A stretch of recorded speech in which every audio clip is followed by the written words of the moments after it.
penjagaan kesihatan di Malaysia telah mengalami transformasi dari semasa ke semasa. Penjagaan perubatan pada zaman terdahulu hanya terhad kepada ubat-ubatan tradisional di kalangan penduduk tempatan di Malaysia. Kedatangan penjajah dari luar telah membawa amalan perubatan barat ke negara ini. Sejak kemerdekaan negara pada tahun 1997, sistem rawatan perubatan telah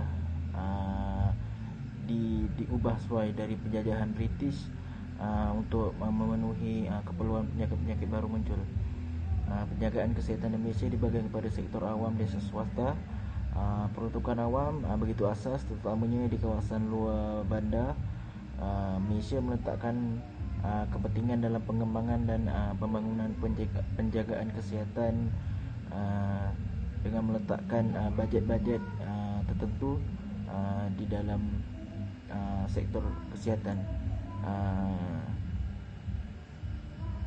Dengan penduduk semakin meningkat dan semakin tua, kerajaan ingin memperbaiki dalam banyak bidang termasuk kesihatan dan untuk membaik pulih hospital tiada, membina dan melengkapkan hospital baru, pengembangan bilangan poliklinik dan sebagainya. Di Indonesia pula sistem kesihatannya tidak kurang berbeza berbanding dengan negara Malaysia. Indonesia membagikan sistem kesihatan kepada daerah-daerah supaya penelitian berkaitan kesihatan dapat diselaraskan. Indonesia merupakan negara yang mempunyai kepadatan penduduk yang begitu ramai dan merupakan antara kepadatan penduduk yang banyak di dunia. Salah satu isu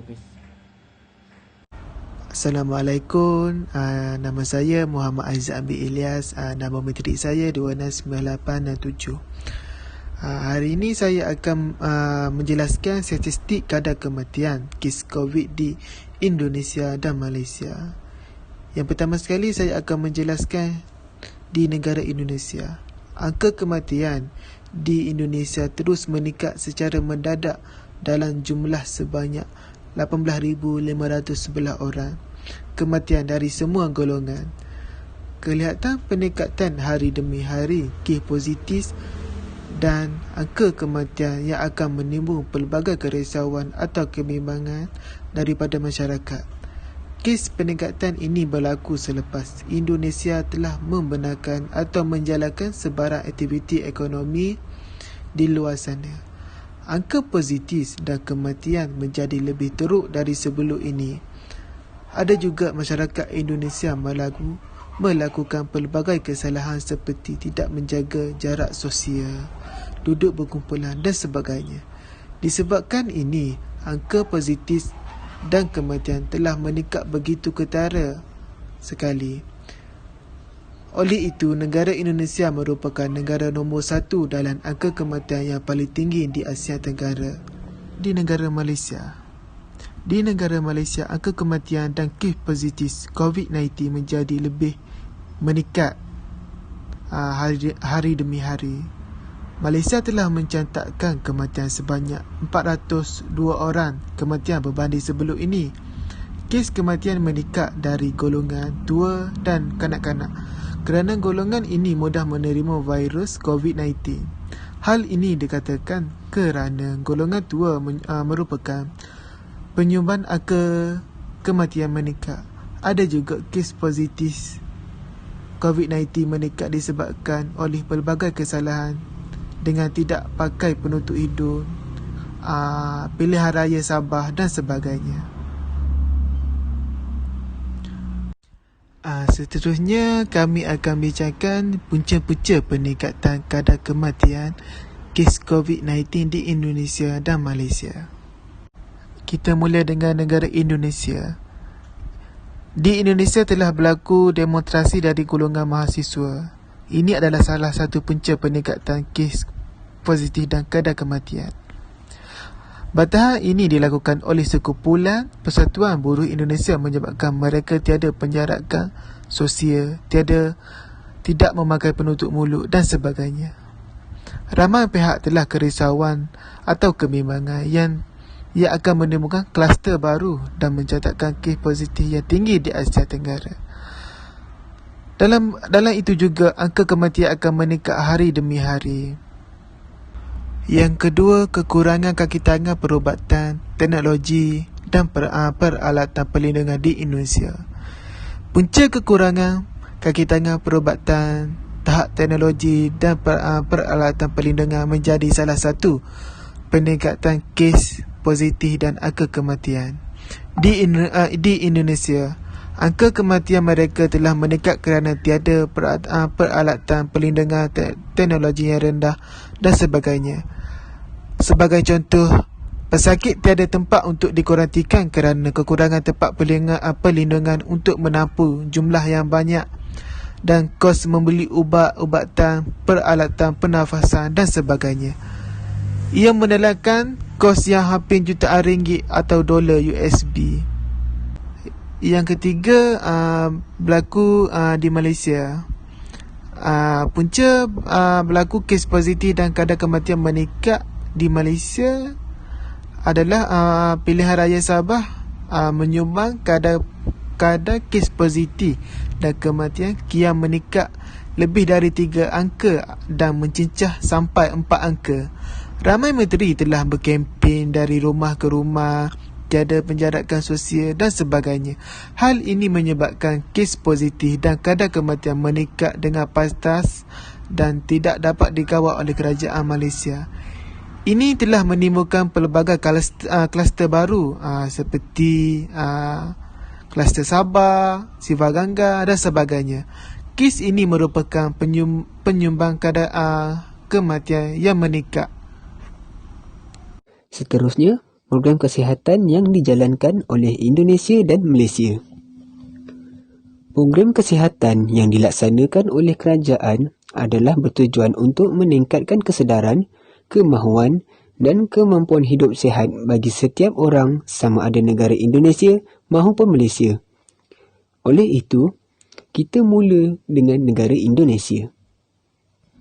Indonesia telah menetapkan Rencana Pembangunan Jangka Menengah Nasional ataupun RPJMN dari 2020 hingga 2024.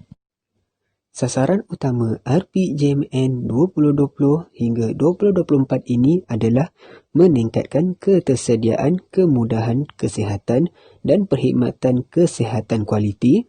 Yang kedua, mengurangkan kadar kematian ibu dan bayi.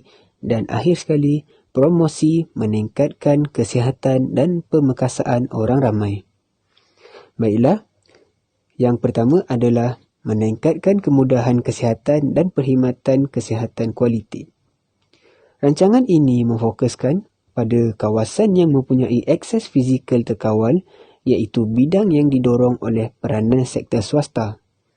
Oleh itu, penggunaan inovasi teknologi dalam perkhidmatan kesihatan merangkumi pengembangan sistem rujukan dalam talian yang merangkumi penyatuan kemudahan kesihatan swasta dalam sistem rujukan khusus untuk kawasan dengan ciri geografi tertentu seperti pulau dan gunung. Rancangan kedua pula adalah mengurangkan kadar kematian ibu dan bayi.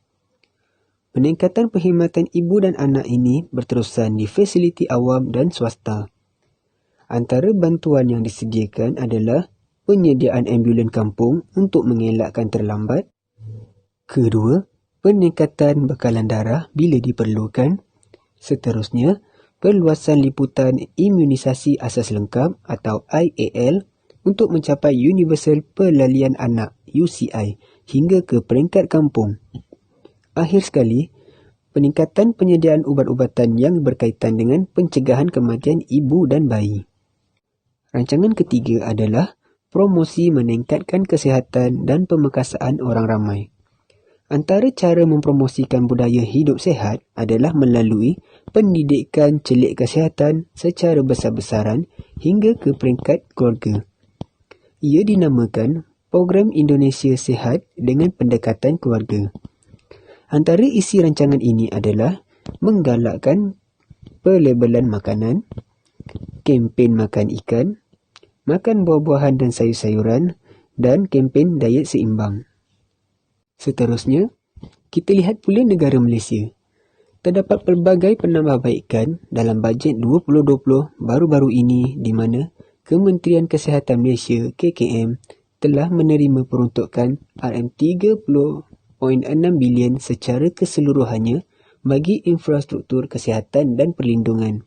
Antara inisiatif yang diperkenalkan adalah vaksin pneumokokal percuma untuk anak-anak mulai tahun depan, peka B40 dan penyediaan mai salam.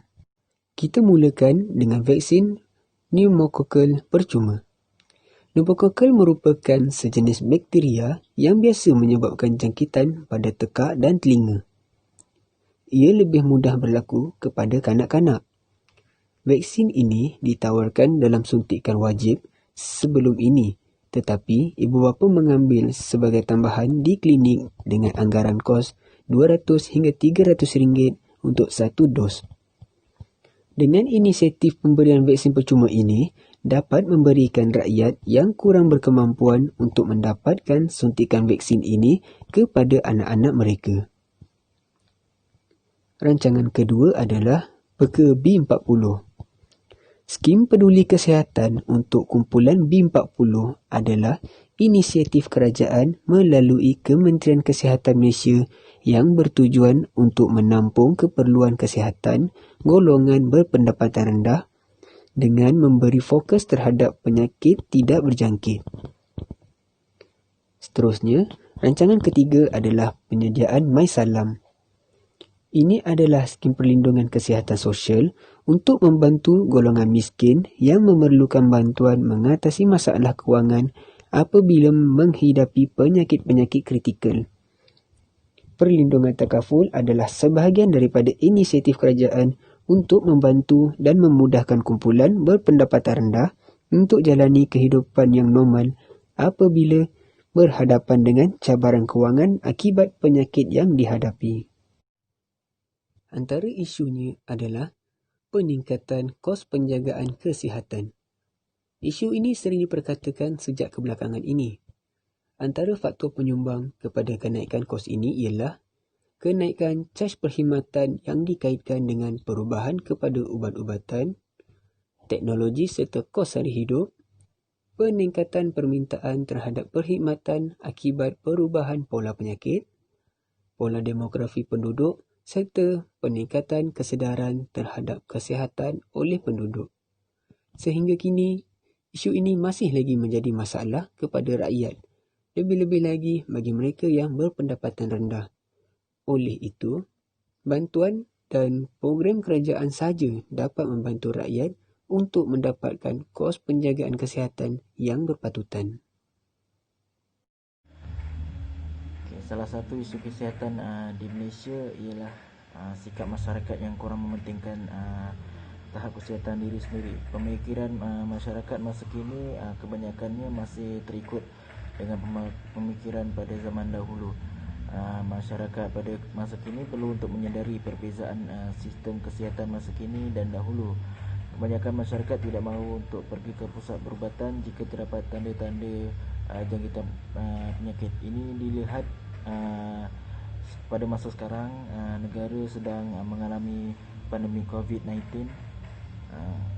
Ada kebanyakan masyarakat ada yang tidak mematuhi SOP yang telah ditetapkan oleh kerajaan, di mana masyarakat perlu untuk memakai pelitup muka dan melakukan penjarakan sosial ketika berada di kawasan-kawasan tumpuan orang ramai dan kawasan-kawasan zon yang terdapat jangkitan COVID-19 yang banyak. Oleh itu, kerajaan perlu bekerjasama dengan pihak berkuasa untuk memantau keadaan yang berkaitan dengan masyarakat yang tidak mematuhi SOP yang telah ditetapkan. Pihak berkuasa perlu menegur dan jika tidak dapat, pihak berkuasa boleh mengenakan denda yang sesuaian dengan kesalahan yang dilakukan oleh masyarakat juga. Kes jangkitan di Malaysia meningkat disebabkan sikap masyarakat itu sendiri yang tidak mengendahkan langkah-langkah SOP yang telah ditetapkan oleh kerajaan ketika berada di luar rumah. Kesimpulannya, sistem kesihatan di Malaysia dan Indonesia tidaklah terlihat perbandingannya. Ini kerana kedua-dua negara berusaha untuk meningkatkan tahap kesihatan masyarakat di negara masing-masing di tahap yang tertinggi dan yang terbaik. Jika usaha-usaha kedua-dua negara ini berhasil, negara-negara jiran seperti negara-negara ASEAN akan menjadikan contoh untuk meningkatkan kesihatan penduduk di negara-negara mereka. Isu kesihatan merupakan isu yang penting di negara Malaysia, malah di dunia, di mana setiap negara di dunia berusaha untuk menjamin kesihatan penduduk akibat daripada jangkitan seperti pandemik COVID-19 yang melanda dunia di saat ini. Dapat dilihat setiap negara mempunyai cara yang berbeza untuk menangani isu ini.